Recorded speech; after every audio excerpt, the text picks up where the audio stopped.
कैवलं चिदेनम् अव्येनं वयन्नं द्विगन्धं लघोऽयम् अमोहम् अमस्तु निरालं नारायणम् अहं नं वृणेयं नयेति नृणेयं प्रणायं परन्तु जपेनं जपायं कायं नं मयायं मनातिमगोऽयं स्वयं त्वं समस्तु जहानं न दाता देयं नं विच्छन्दं विनयजे करोति विवर्जितवस्तु विधि वै वेदन्तम् अचन्ते न चन्तं सुनाति सनातं जिनाथम् अनन्तु अगाधं बोधं लहे जन्महादं कुबेरं तेयं नमामि नमस्तु।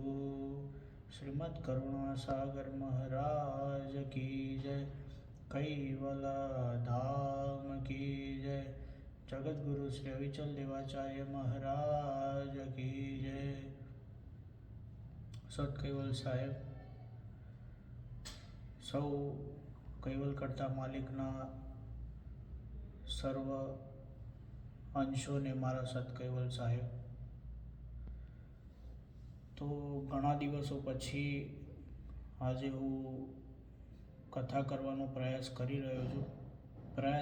રહ્યો છું કારણ કે એટલું અધ્યયન નથી મારું, પણ મારી ક્ષમતા અનુસાર હું પરમ ગુરુના જ્ઞાનનો પ્રચાર પ્રસાર કરવાનો એક પ્રયાસ કરી રહ્યો છું। તો આજે કથાનો વિષય કોઈ નિશ્ચિત નથી કરેલો, પણ આપણે જોઈએ છીએ કે રોજબરોજની જે આપણી રોજિંદી પ્રક્રિયા હોય છે, જીવનની દિનચર્યા, એની અંદર આપણે ઘણો બધો સમય વેડફી નાખતા હોઈએ છીએ।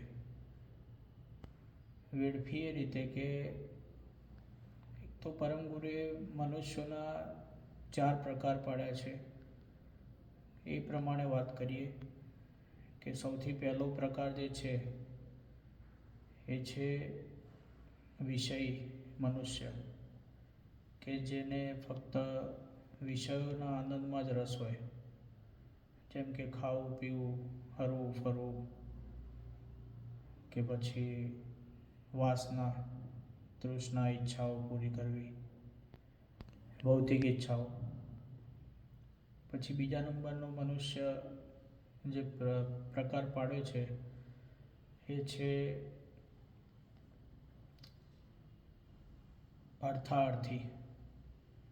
અર્થાર્થી એટલે જે આખો દિવસ ફક્ત ભૌતિક ધન કમાવામાં જ પોતાનો સમય બધો વ્યતીત કરે અને ધન પાછળ જ આંધળી દોટ મૂકીને પોતાની જિંદગી પૂરી કરી દે, કે જે છેલ્લે એના છોકરાઓ જ વાપરવાના છે।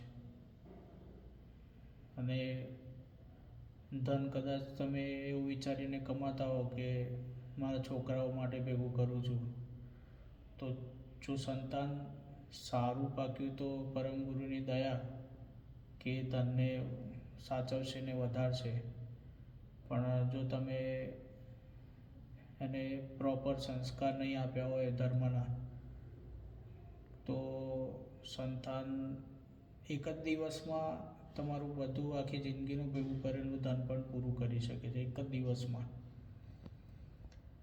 એટલે બીજા નંબરના જે પ્રકારમાં પરમ ગુરુએ કહ્યું છે એ છે અર્થાર્થી, કે જે ફક્ત હાય પૈસો કરે આખી જિંદગી અને પોતાનો સમગ્ર દિવસ, સમગ્ર અઠવાડિયા, મહિના, વર્ષો ધન પાછળ જ વિચારવામાં, ચિંતન કરવામાં ખર્ચી નાખે।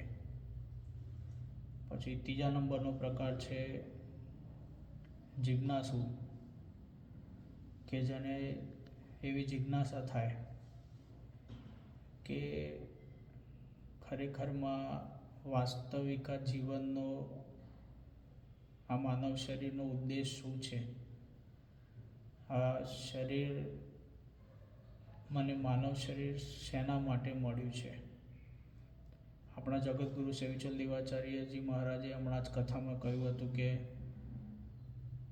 એક ધર્મ એક જ એવી વસ્તુ છે કે જે મનુષ્યને અન્ય પ્રાણીઓ કરતાં જુદો પાડે છે. બાકી પ્રાણીઓ પણ આહાર, નિંદ્રા, ભય અને મૈથુનાચાર ક્રિયા કરે છે, મનુષ્ય પણ કરે છે. તો મનુષ્ય અને પ્રાણીમાં ફરક એટલો જ છે કે એ મનુષ્ય ધર્મ વિશે વિચારી શકે છે. બાકી તમે પણ જો પશુવત જીવન જીવતા હો તો થોડું ચિંતન કરજો એ વિશે કે આ શરીર ખરેખર, આ દેહ કયા ઉદ્દેશ માટે, કયા પર્પઝ માટે મળ્યો છે.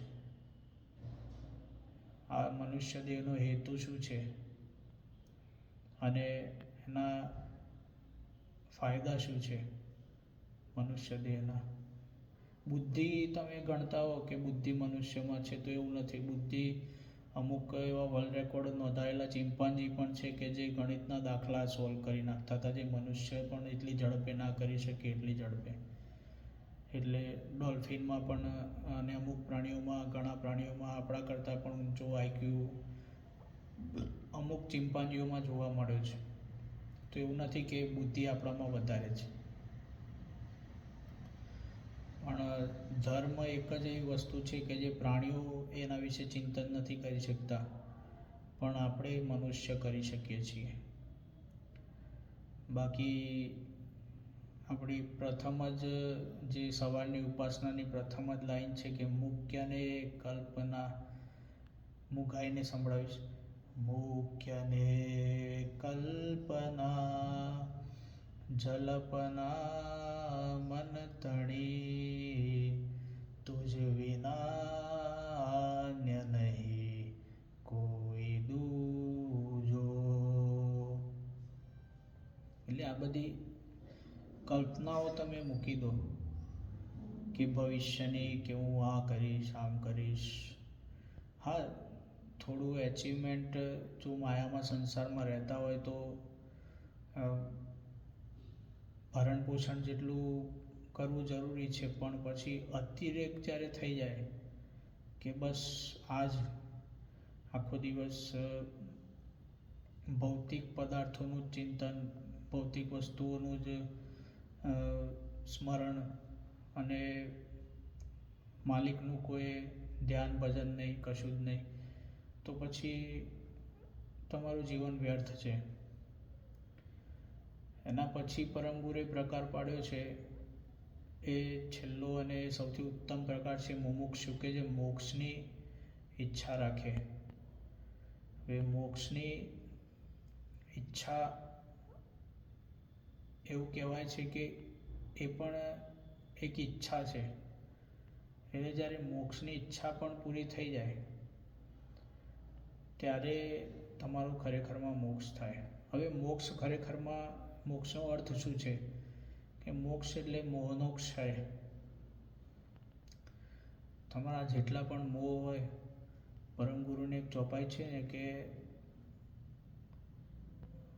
સ્વાર્થ આગળ કાય નહીં સૂજત, પરમાર્થ પુનિતાઈ, ધન દારા સુત કુલ કુટુંબ મેં રાખત અલમસ્તાઈ.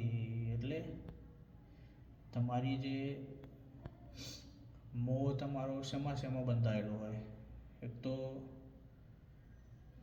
ધન, પછી દારા એટલે પત્ની, પછી સૂત એટલે પુત્ર, કુલ એટલે તમારો કુળ કે કુટુંબ જે કહેવાતું હોય, એની અંદર મોસ્ટ ઓફ લોકોના મોહ જોડાયેલા હોય છે. પછી કોકનો ખાવા પીવામાં હોય, પાણીપુરીમાં હોય, એ મોહ અલગ છે. પીઝામાં હોય, બર્ગરમાં હોય, પણ એ બધું તમે જ્યાં સુધી મોહનો ક્ષય નહીં કરો ત્યાં સુધી મોક્ષની સંભાવના ખૂબ ઓછી છે. અને મોક્ષ ત્યારે જ મળે, જીવતે જીવ તમને મોક્ષની અનુભૂતિ થવા માંડે જ્યારે બધા જ મોહનો ક્ષય થઈ જાય. કોઈ પણ પ્રકારની તમને કદાચ ખાવા પીવાની ઈચ્છા થાય તો પણ તમે એના ઉપર કાબૂ કરી લો એકવાર કે મારે આ નથી જ ખાવું, કંટ્રોલ કરી લો. જેવી રીતે આપણા જૈનો કરે છે, 1 મહિનાના નકોડા ઉપવાસ. એવું કહેવાય છે કે તમે જો ખાવા પીવા ઉપર કંટ્રોલ કરી શકો ને તમારા, તો તમે દુનિયાની કોઈ પણ વસ્તુ ઉપર કંટ્રોલ કરી શકો. એટલે અને આપણા બાપજી પણ ઘણીવાર કથામાં કહે છે કે શરીર માધ્યમ ખલુ ધર્મ સાધનમ. એટલે શરીરને સાચવવું એ અધ્યાત્મનું પહેલું પગથિયું છે. હવે 33 વર્ષની ઉંમરે તમે ફાંદ લઈને ચાલો તો તમને ખરેખરમાં શરમ આવે. તો મારી પણ ફાંદ છે, હું પણ પ્રયાસ કરી રહ્યો છું કે બાપજીના રસ્તે ચાલવાનો ટ્રાય કરી રહ્યો છું કે ઓછી થઈ જાય, અને ખાવા પીવાનો પણ ઘણો કંટ્રોલ કરી રહ્યો છું. સવારે તમે જો ચા પીતા હો તો ચા બંધ કરી દો. ચા બહુ ખરાબ વસ્તુ છે. તો આપણે મુદ્દો હતો મોહના ક્ષયનો, તો આ બધા જ ચાનો એક મોહ જ કહેવાય. પછી કંઈ વ્યસન હોય તો એ બી એક પ્રકારનો મોહ છે. ઘણા બધા મોહના પ્રકાર છે. બધા જ મોહ જ્યારે તમે ત્યજી દો ત્યારે તમને આપોઆપ મોહના ક્ષયની એટલે કે મોક્ષની અનુભૂતિ થવા માંડશે. અને મોક્ષ બીજું કે ફક્ત મોહનો ક્ષય કરી દેવાથી મોક્ષ નથી થતો, પણ પરમ ગુરુએ બતાવેલા રસ્તે ચાલવાથી મોક્ષ થાય છે. અને પરમ ગુરુએ આપેલા જે 2 મંત્ર છે, પ્રગટ જાપ અને અમર મંત્ર, એનું દિવસભર જેટલું થાય એટલું સ્મરણ ચિંતન મનમાં કરો. સવારે 4 વાગે ઉઠો અને ધ્યાન ભજન લક્ષ ભજન કરો. 1 માળા 2 માળા 3 માળા, જે અંદરથી જે આનંદની અનુભૂતિ એમાંથી મળશે ને એવી બહાર ક્યાંય નહીં મળે. અને એ જ વસ્તુ, એ જ મંત્રો, એ તમે જે કરો એ કર્મ છે. તમે દિવસભર ઘણા કર્મો કરતા હશો, પણ આ કર્મ પણ જોડે કરવું જરૂરી છે, જે પરમ ગુરુએ સૂચવેલું છે. તો તમને આપોઆપ અંદરથી આનંદની ઉર્જાની અનુભૂતિ થશે, અને મોક્ષ તો તમારો પછી નિશ્ચિત જ છે, એમાં કોઈ શંકા નથી. પરમ ગુરુએ જે રસ્તા બતાવ્યા છે એમાંથી ખાલી એક રસ્તે ચાલો એટલે ઓટોમેટિક બધા રસ્તા ખુલી જાય છે. તો આટલું કહીને મારી વાણીને અહીંયા વિરામ આપું છું. ભજન કરો, સ્મરણ કરો, ઉપાસના કરો. અને યુવા વર્ગને હું ખાસ કહેવા માગું છું કે આપણો યુવા વર્ગ જે છે એ ફક્ત ઉપાસના કરે તો પણ ઘણું છે. બાપજીની કથા તો બધા સાંભળતા જ હોય છે, પણ ઉપાસના પણ કરવી એટલી જ જરૂરી છે. પરમ ગુરુએ કહ્યું છે કે બિન ઉપાસના દાસના નિપજે. એટલે જ્યાં સુધી દાસભાવ મનમાં પ્રગટ ના થાય ત્યાં સુધી સાચી ભક્તિની શરૂઆત થતી નથી. માટે યુવા વર્ગને ખાસ વિનંતી કે પૂરેપૂરી ઉપાસના કરવાનો 2 ટાઈમ પ્રયત્ન કરો. બાકી તમે તમારા ભૌતિક કાર્યોમાં સમય આપી શકો છો, પણ 1 કલાક ખાલી કાઢો, વધારે નથી કહેતો. સવારે 1 કલાક, સાંજે અડધો કલાક. ઉપાસનાના દરેક શબ્દો જે છે ને એનું કનેક્શન છે. પરમ ગુરુએ અમુક ઉપાસનાની અમુક આરતી જે છે કે પછી અમુક જે એની સાખીઓ છે નાનદાજી મહારાજે અમુક લખી છે અને અમુક પરમ ગુરુએ પોતે પણ લખેલી છે. જ્યાં કહે કુવેર શબ્દ આવે ત્યાં પરમ ગુરુનું પોતાનું લખાવેલું સમજવું. તો હવે આપણા જીવાદોરી સમાન ગુરુ, જે પ્રગટ ગુરુ છે, દિવ્ય પરમ ગુરુ, એમણે પોતે શબ્દો લખાવ્યા હોય તો એ શબ્દોમાં કેટલી તાકાત હશે. એ શબ્દોનું તમે રોજ ચિંતન કરો, રોજ એનું ગાન કરો, જોરથી ગાઈને ઉપાસના કરવાની, ધીમે ધીમે નહીં કરવાની, અંદરથી ડૂંટીમાંથી અવાજ નીકળવો જોઈએ. પછી અમુક લોકો પાછા એવા હોય કે 10 ગ્રંથોનો અભ્યાસ કરે એટલે પછી પોતાને જ્ઞાની સમજવા માંડે અને ઉપાસના બંધ કરી દે કે હવે મારે તો લેવલ અપ થઈ ગયું એટલે હવે હું ઉપાસના તો ચાલે ના કરું. તો પણ એવું ના હોય. ગમે એટલા તમે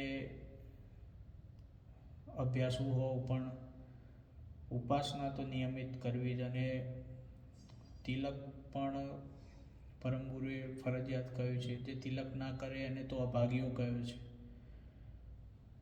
એની પણ સ્પેશિયલ ચોપાઈ લખી છે કે ભાલ તિલક વર ભજન કૈવલ કા, જમજુથ કુલ નહીં ડરપ અમલ કા, તિલક ભાલ અનુભવ એહી નિરણુ, મહિમા અતુલ ગતિ કાહ મમ બરણુ, જાહિતે સંબંધ નિજ પદ અનુરાગા, ક્યો ન કરહી તે તિલક અભાગા.